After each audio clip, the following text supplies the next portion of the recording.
8절입니다. 신약 346쪽 앞에 스크린 참조하셔도 됩니다. 다 같이 한 목소리로 7절, 8절 합독하도록 하겠습니다. 나는 선한 싸움을 싸우고 달려갈 길을 마치고 믿음을 지켰으니 이제 후로는 나를 위하여 의의 면류관이 예비되었으므로 주 곧 의로우신 재판장이 그날에 내게 주실 것이며 내게만 아니라 주의 나타나심을 사모하는 모든 자에게 도니라. 아멘. 설교에 앞서서 사과를 하나 이야기했습니다. 이번에 교사가 한 분이, 젊은 분이 극단적 선택을 해야 한데 너무너무 가슴이 아픕니다. 소식을 듣고 새벽 기도 시간에 한 국회의원이 연루됐다고 그래서 제가 좀 질타를 했어요. 민주당이든 국민의힘이든 관계없이 그런 권력으로 그 힘이 있다고 진노를 한다고 했는데 관계없는 일이었어요.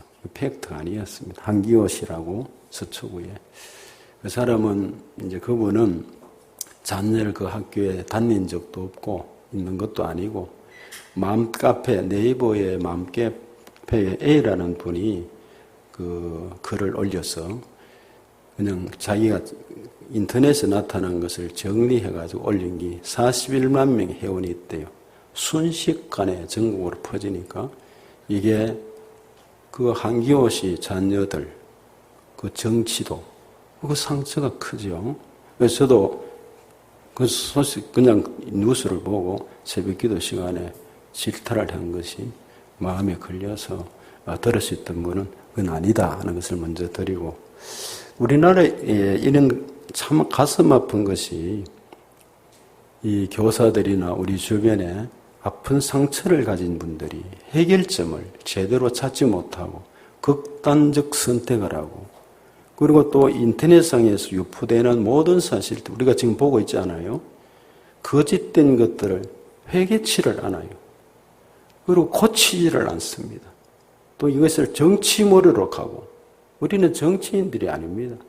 우리는 그리스도인들이고, 이런 현상들이 있는 가운데 참 사회적인 병폐로 가슴이 아픕니다. 중요한 것은 어떻든 그 여선생님이 젊은 나이에 교대를 나와가지고 꿈을 안고 했을 텐데, 전후 사정은 접어두고라도 참 가슴 아픈 일이고, 그분이 그리스도의 빛이 들어갔다면, 예수 그리스도의 생명의 말씀이 있었다면 달리 어려움 가운데서도 여러 가지 공고한 일 속에서도 새 힘을 얻고 나가지 않았겠나, 이런 생각을 해보면서 오늘 말씀을 드리고자 합니다.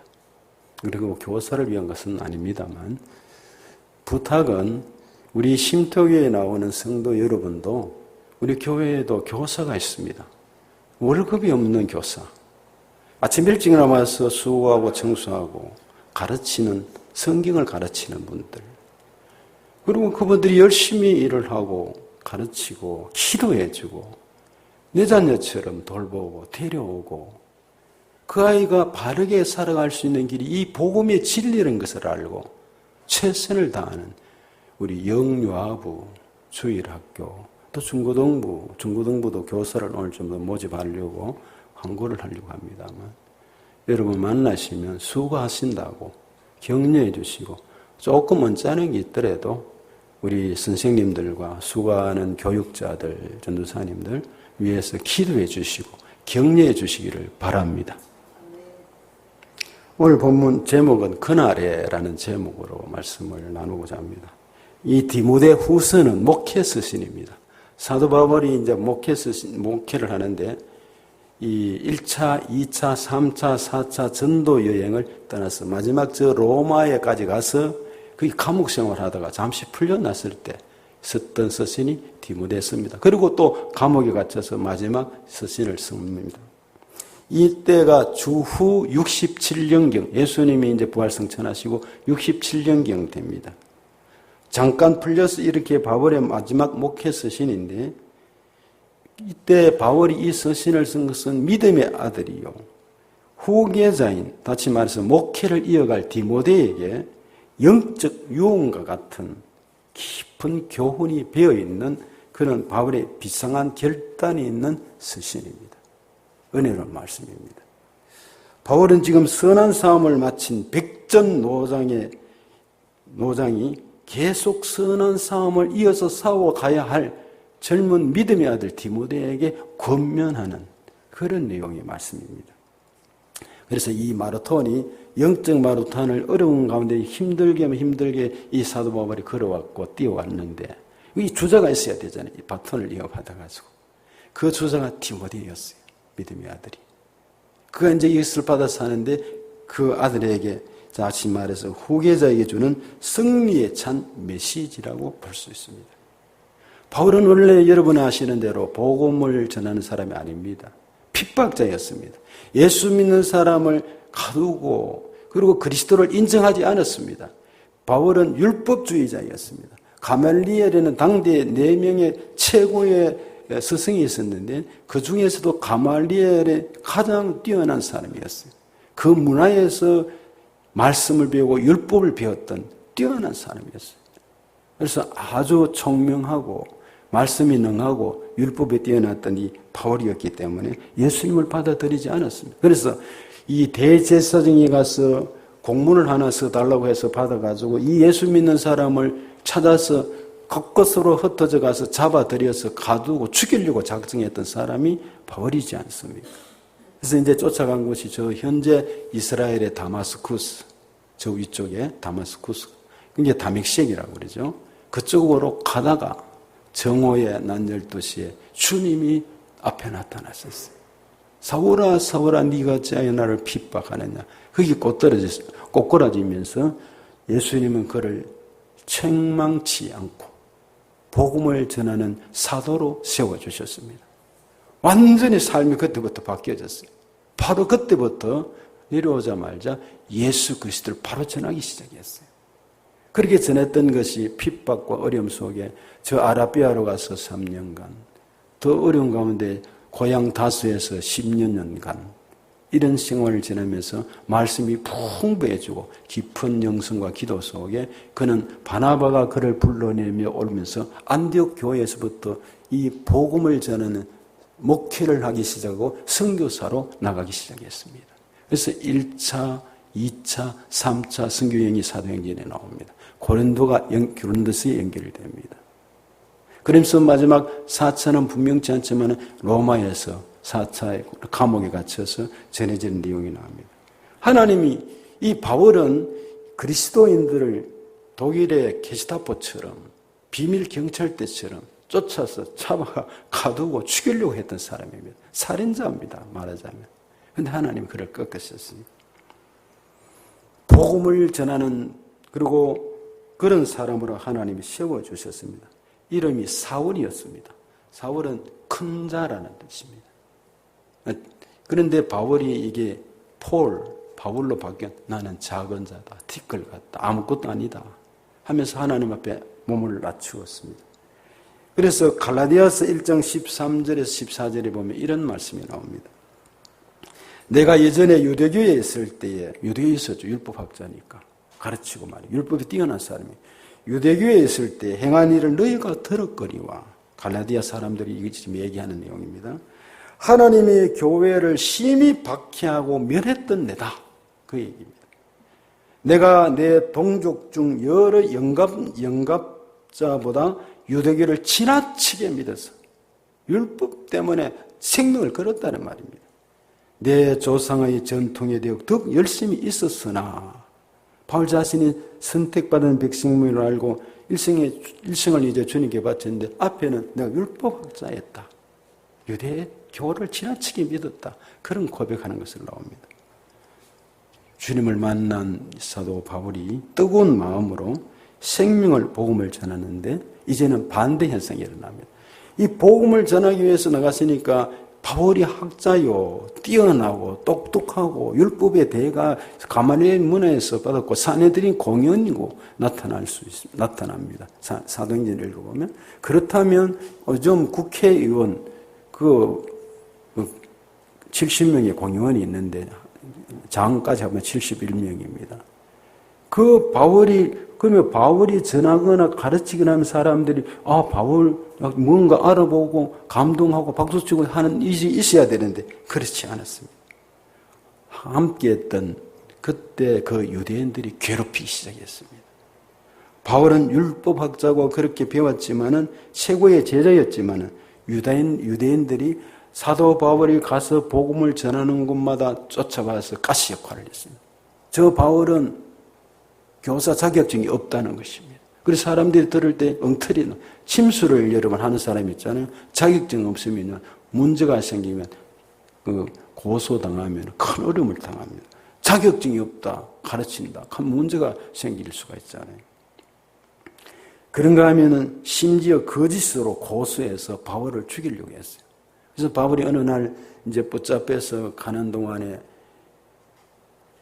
한밤중에 40명의 자객을 동원해가 제사장 또 그 종교인들이 순식간에 바울이 지나는 걸 습격해서 죽이려고 했는데 이게 알려져서 총독이 그를 보호해서 급히 한밤중에 200여 명을 데리고 다른 곳으로 감으로 피신해서 살아났습니다. 바울은 이런 억울한 일들과 아픔 속에서도 복음을 향한 열정이 식어지지 아니했습니다. 그리고 그대로 달려갈 길을 달려갔습니다. 그래서 사도행전 20장 24절에 보면 나의 달려갈 길과 주 예수께 받은 사명, 이 복음을 전하려 하면은 나의 생명을 조금도 귀한 것으로 여기지 아니한다 하고 열심히 복음을 들고 달려갔습니다. 생명조차 아깝지 않게 정언자로, 선교사로, 전도자로 썼습니다. 고린도후서 11장 23절에서 30절에 보면 바울의 변화된 모습을 봅니다. 이런 내용입니다.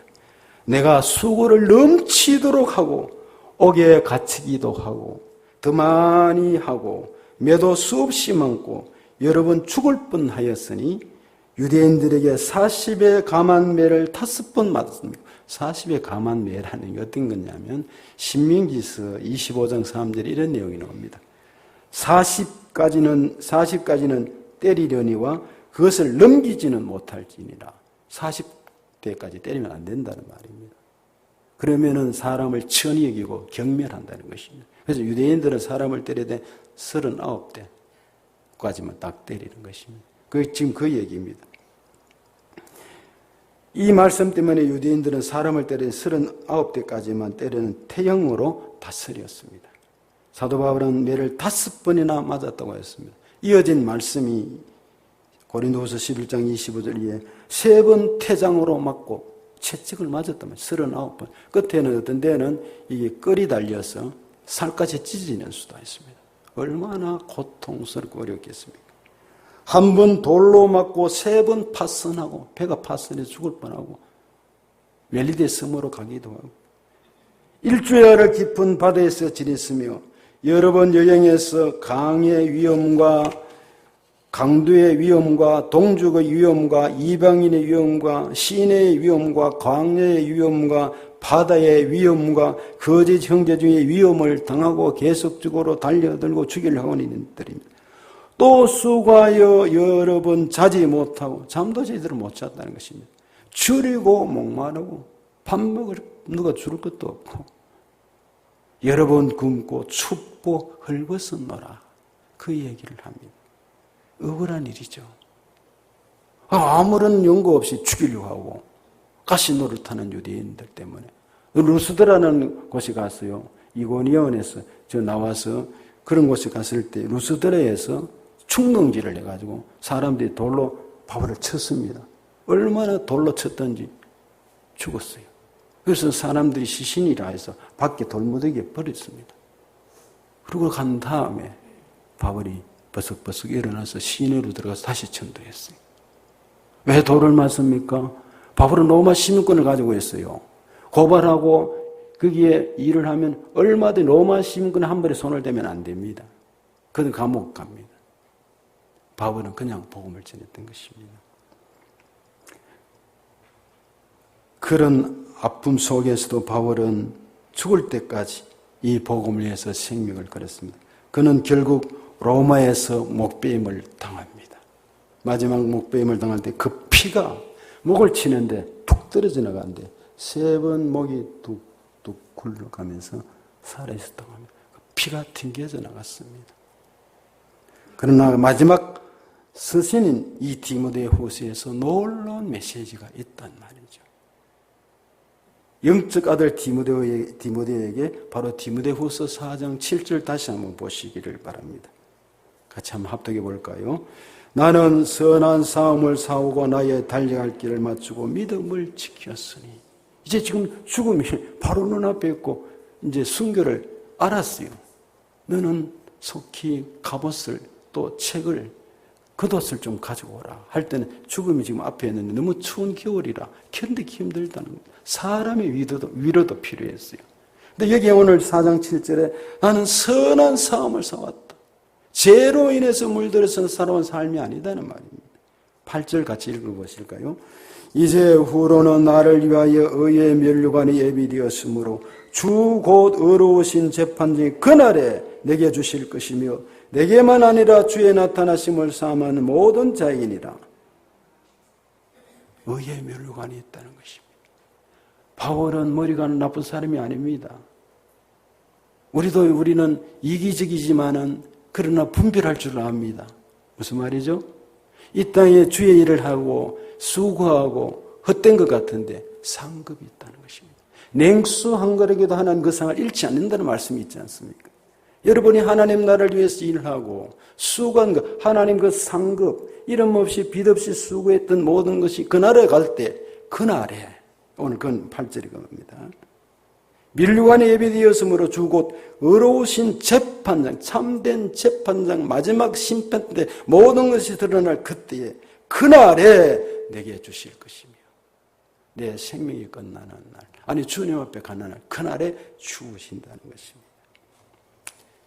아까 서두에 말씀드렸지만은 그 젊은 여선생님도 그날에 빛이 들어와서 그 은혜가 그에게 있었다면 참고 견디지 않았을까, 이런 생각을 해봅니다. 그날에 그 얘기입니다. 그래서 바울은 여기에 그날을 생각했던 것입니다. 그날을 바라보고 믿고 견뎠다는 것입니다. 이 말은 이렇게 들려집니다. 아들 디모데야, 복음 사역을 감당하는 동안 죽을 고비 두들겨 맞고 오해가 일어나고 이상한 소리가 들리고 배고픔, 사자의 법이 될 지경이 있다 하여도 태장에 맞고 강의 위협과 바다의 위협과 교회 사람들이 시기와 질투와 유대인의 관계가 있다 할지라도 낙심하지 말아라. 좌절하지 말아라. 예수를 바라보고 네 할 일을 똑바로 하라는 격려의 메시지라고 봅니다. 쉽게 결론을 내리지 말라는 것입니다. 아직 게임이 끝나지 않았다는 말입니다. 좋은 일이 주어졌다고 자랑하지 말고 어깨 올라가지 말고 교만하지 말고 하나님 앞에 범사의 기한이 있고 때가 있는데 모든 것 참고 믿고 견디며 감당하라는 말입니다. 그래서 전도서 3장에 보면 2절에서 4절, 1절에는 범사의 기한이 있고 때가 있다는 말씀이 이런 말씀입니다. 날 때가 있고 죽을 때가 있으며 심을 때가 있고 심은 것을 거둘 때가 있으며 죽일 때가 있고 치료할 때가 있으며 흘 때가 있고 세울 때가 있으며 울 때가 있고 웃을 때가 있으며 슬퍼할 때가 있고 춤출 때가 있으며. 할렐루야. 우리는 살아가는 동안에 곡선입니다.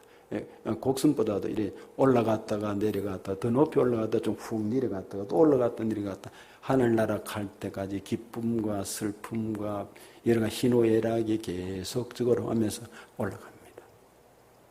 어제 여러분이 기쁠 수가 있는데 오늘 또 기쁠 수 있고 내일 또 기쁠 수 있는 것만 아닙니다. 오늘 슬퍼할 수도 있고 생각지 못한 일이 우리 앞에 벌어질 수가 있습니다. 쉽게 결론을 내리면서 그리고 극단적 선택이나 그런 삶을 살아서는 안 된다는 말입니다. 그러므로 그날을 기억하며 살아라는 말입니다. 우리의 답은 애굽 같은 세상이 아닙니다. 환락의 도시, 저 미국에 우리 학생들이 다녀왔지만 라스베가스가 아닙니다. 그건 환락의 도시입니다. 완전히 환락의 도시입니다. 육적인 삶을 살아가는 우리 그리스도인들이 아닙니다. 참된 가난 인생의 결론은 그날입니다. 우리는 영적 가난을 향해서 가는 그날, 그 심판 때 주님 앞에, 하나님이신 주님 앞에 모든 것이 다 드러나는 날이 있습니다. 그러므로 오늘의 고난과 아픔, 실패로 인생을 결론 짓지 말아야 할 줄로 믿습니다. 지난 월요일 날 국제햇불 사무기도회가 매월 한 달에 모이는데 주로 우리 교회에서 모입니다.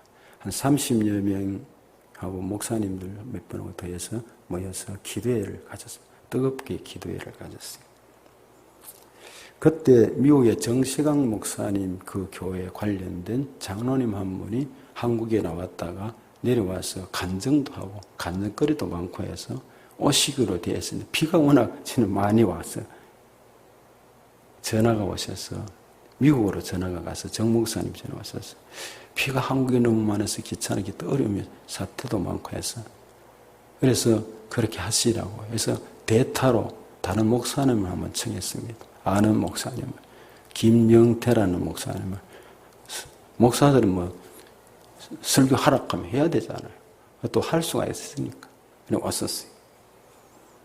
그래서 그분이 이제 설교를 하고 해나가는데 제목이 뭐냐면 실패가 아니고 아직 결론이 아닙니다 하는 식의 설교의 내용이었습니다. 그 중심으로 자기 가정과 교회에 있었던 몇 가지 예를 들어서 이야기했습니다. 듣다가 제가 정확하게 다 기억하지 못하지만은 대충은 우리 집 사람에게도 한 번 더 그때 뭐 이런 얘기였지 물어보고 제가 정리를 해서 도움이 된다 싶어서 전하고자 합니다. 15년 전에 이 도동중앙교회인데 그게 교회를 새롭게 잘 건축하게 됐어요. 그 교회를 건축하면 설계를 하고 사람을 건축업자를 이제 준비하잖아요. 그렇게 하는데 지하를 파고 공사를 하는데 한 사람이 다쳐버렸어요. 근데 이 다친 사람이 아주 괴팍하고 달려들고 야단이 났어요. 근데 어떻게 목사님이 할 것이냐. 그럼 건축업자 목사님 가만히 계시 이거는 제가 해결하겠습니다. 그래서 빠졌는데 건축업자와 그 사람과 대화를 해서 잘 해결이 돼서 다행하게 감사하게 공사가 진행이 됐어요. 그런데 공사를 한참 열심히 진행하고 부푼 마음에 성도들이 기도하고 나가는 가운데 이번에 엘리베이터를 공사하는데 엘리베이터를 타고 공사 중에 이렇게 일을 하는데 구체적으로 모르지만 엘리베이터 이제 공사 만들고 이래 하잖아요. 그거 타고 올라가고 하는데 뭐 말하자면은 전기공사 나무가지 치기 하면은 뭐 타고 올라가는 게 있잖아요. 이 타고 올라가는 사람이 전기톱으로 이게 자르기도 하고 전기공사도 하는데 그 통이 툭 빠져가 밑에 빠져가지고 떨어져서 지하에 떨어져 죽어버린 것입니다. 교회 공사를 하다가 이게 누수화되면 교회 건축은 끝나는 것입니다. 말썽이 되고 전국이 누수화되고 일간지 나거나 또 교단에서도 그렇고 심각한 문제가 생겼습니다. 그래서 김 목사님이 이걸 어떻게 하느냐 하고 큰 걱정이 되고 기도하는데 그런 가운데 이제 어떻든 인명사고가 났으니까 상가에 가서 100만 원 웃은 부의금을 가지고 가서 인사하고 욕을 먹든지 뺨을 맞든지 싶어서 갔다고 합니다. 가니까 마침 그렇게 싸우거나 다투거나 이런 건 없고 일단 장례식을 치러야 되니까 100만 원을 전달하고 조문을 하고 왔다고 합니다. 그렇게 장례식을 치르고 이제 보상 문제가 남잖아요. 그 가장이 죽었으니까 그 생계를 어떻게 합니까? 보통 일이 아니었다고 합니다. 그런데 이 죽으신 분이 그 본처가 이제 상주가 되어서 이렇게 있는데 자녀도 있고 있는데 그 바람을 피워가지고 집에 들어오지 않는답니다. 집에 들어오면 때리고 욕설을 하고 술을 먹고 그런 가운데 이혼 아닌 이혼 상태로 그래 있었다고 합니다. 그러니까 어려운 점이 해결점이 보이지 않았는데 그런데 이 건축업자들이 하면은 보험을 들고 다 하잖아요. 그 보험금이 2억, 15년 전에 2억이 나왔다고 합니다. 그 2억이 그 부인에게 가잖아요.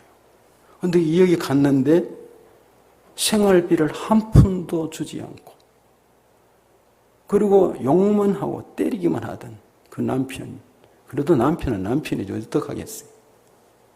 그런데 매월 200만 원씩 나오게 됐어요. 생활비가 해결이 됐어요. 장례식을 다 치르고 오히려 그 부인이 목사님을 찾아 목사님 고맙습니다. 남편이 죽었다고 고마운 게 아니고 여러분 잘 알아들으셔야 해요. 그래서 그렇게 해결된 일들 때문에 감사해서 생활 문제가 해결되니까 고마워했습니다. 오히려 합력하여 선을 이루고 실패가 실패가 아니고 아직 결론을 짓지 말라는 그런 예를 들어서 이야기했습니다. 그렇습니다. 우리가 여러분의 어려움이 닥치는데 어떡하나 이 일을 어떻게 해결하지 않은데 그런 아직 결론이 아닙니다. 실패가 아니라는 것입니다. 목사님은 자기 자녀 문제를 한 사람도 얘기를 했어요. 그 김영태 목사님이 딸이 있는데 딸이 말이죠. 결혼도 하지 않고 자궁에 혹이 생겨버렸어요. 그래서 병원을 대구에 세 곳인가 네 곳인가 다 자궁암인 것입니다. 그래서 아는 제자인지 집안 사람인지 서울 삼성병원에 아는 사람이 연락을 해서 한 번 더 가서 점검을 하고 치료를 어떻게 받아야 할지를 갔다고 합니다. 갔는데 검사 결과 역시 암이라고 했습니다. 그런데 하는 얘기가 자궁을 드러내면 치료를 할 수 있고 대신 아기를 낳을 수 없다는 것입니다. 그래서 수술을 해야 되는데 그 목사님이 안 되겠다. 내가 금식을 평상시에 잘 못하지만 10일 금식을 해야 되겠다 하고 금식하면서 이제 기도하기로 했습니다. 그런데 마침 이전에 그 딸이 호주에 여행을 가기로 작정하고 준비했던 게 있는데 다녀오려고 하는 것입니다. 의사는 안 된다 그러고 엄마도 절대로 말니까. 그래서 아버지가 네가 정 원하면 다녀오너라 해서 다녀왔습니다. 다녀와서 삼성병원에 가서 이제 다시 한번 진료를 받고 하는데 아버지 암이 그대로 있어요 하면서 이제 자궁을 드러낼 수술을 준비하고 하게 됐습니다. 하는데 2시간 예정인데 수술이 2시간 30분이나 걸렸어요. 그거 다른 마취를 해서 잘 모르겠죠. 하여튼 잘 모르겠고. 그리고 어머니는 옆에서 시중을 두고 딸 때문에 얼마나 애간장이 따랐겠습니까? 아버지는 강대성에서 기도하는데 눈물만 앞에 나오고 통곡이 터지더랍니다. 하나님, 내가 열심히 뒤를 돌아보지 않고 목회를 하고 교회를 성장객선에 왔는데 하나님, 어찌 이런 일이 가면서 이제 통곡하고 있었습니다. 그런데 이제 가족과도 연결이 되지 않고 연락이 되지 않고 그 딸도 그 사모님도 모르고 있고 그 이제 자기 아들과 연결된 것이 이제 제가 들은 그거는 이제 분명치 않는데 그 회사인지 연락이 왔더래요. 목사님, 수술을 자궁암을 이제 더 발견해서 하는데 그래서 30분이 더 늦어서 연락이 늦었습니다. 하면서 하는 말이. 그래서 열심히 이제 수술하려고 다 준비하고 하는데 암이 안 보인다는 것입니다. 사라져 버렸어요. 사는 말이 암이 보이지 않아서 그냥 암이 사라져 버렸어요. 이때는 할렐루야 하는 거 아닙니까? 할렐루야였어요. 그래서 지난주인가 그분 딸이 저 건너편에 여기 사는데 목사님이 딸 집에 왔다가 저에게 전화가 왔어. 그래서 점심을 사주는데 그 딸을 보니까 인물도 잘생겼고 지금 남매를 두고 건강하게 잘 자라고 있고 오리고기를 잘 얻어먹고 왔어요. 여러분, 미모도 있고 성격도 좋아 보였습니다. 인생의 결론을 함부로 내지 마십시오. 실패가 아닙니다. 오늘 본문을 깊이 음미하면 사도 바울이 이 세상의 환난과 복음을 가로막는 어려움 중에 견딜 수 있었던 것은 로마 황제 숭배를 거부하고 목배임을 당할 수밖에 없었던 그 모든 상황에서 8절에 나를 위하여 의의 월계관이 마련되어 있으므로 의로운 재판장이신 주께서 그날에 마지막 날에 주님 앞에 서는 날에 나에게 주실 것이며 나만이 아니라 주께서 나타나실 것을 사모하는 모든 사람에게도 주실 것을 알았기 때문에 견딜 수가 있었습니다. 성경은 상급을 이야기합니다, 여러분. 다시 말씀드립니다. 하나님은 우리를 잘 아십니다. 지혜로운 자가 누구냐? 하나님의 뜻을 아는 자입니다. 여러분의 드린 시간과 헌신과 봉사, 하나님이 기억하신다는 것입니다. 계시록을 보시면 1장에서부터 마지막 장까지 그게 상급이, 면류관이, 은혜가, 생명수 강이 흐르는 것이 나오지 않습니까? 바울은 머리가 나쁜 사람이 아니라는 말입니다. 일시적인 상급이 아닌 영원한 상급, 영원토록 없어지지 아니하는 상급을 알고 있었습니다. 바울은 삼청천까지 경험한 사람입니다. 더욱 그리합니다. 바울은 로마 경기장에서 황제가 수여하는 월계수 면류관을 바라보면서 하늘나라 면류관을 생각했는지 모릅니다만 그것은 시듭니다. 세상 것을 시든다는 말이죠. 그러나 하나님 앞에서 받는 이 상금은 영원히 시들지 않고 영원한 보화가 되고 은혜가 되는 그런 것을 사도 바울은 참고 견디면서 그때까지 그날까지 생각이기 때문에 참수형을 당할 수가 있었고 순교의 제물이 될 수 있고 디모데에게 이것을 기쁨으로 물려줄 수 너도 참고 견디면 이 일을 계속하라고 할 수 있었던 것입니다. 왜냐하면 그것이 귀중하기 때문인 것입니다. 그래서 이 지구촌을 떠나가면 하나님 나라에서 곧 의로우신 재판장이신 예수 그리스도께서 자신의 머리에 면류관을 써주실 것을 확실히 믿고 담대하게 복음을 전했던 바울입니다.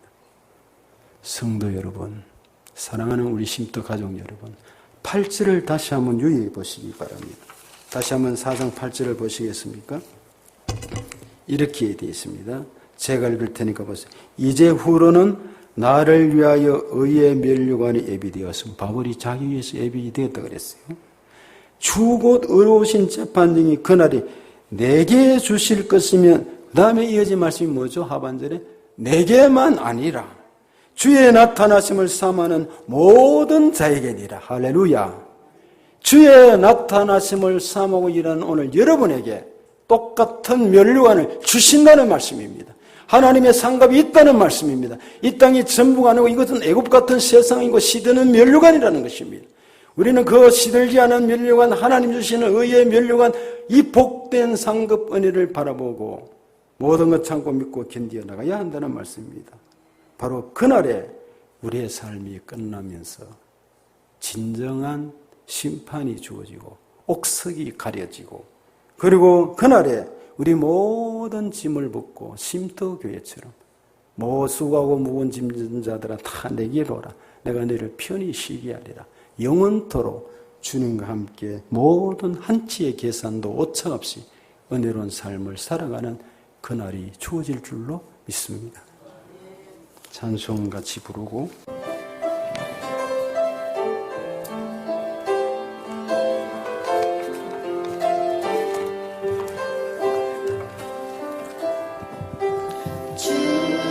주님 다시 오실 때까지 나는 이 길을 가리라.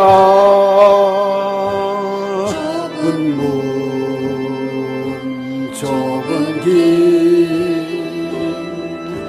나의 십자가 지고 나의 가는 이 길 끝에서 나는 주님을 보리라. 영광의 내 주님 나를 맞아주시리. 주님 다시 오실 때까지 나는 일어나 달려가리라. 주의 영광 온 땅 덮을 때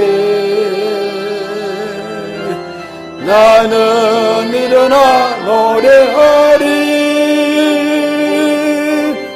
내 사모하는 주님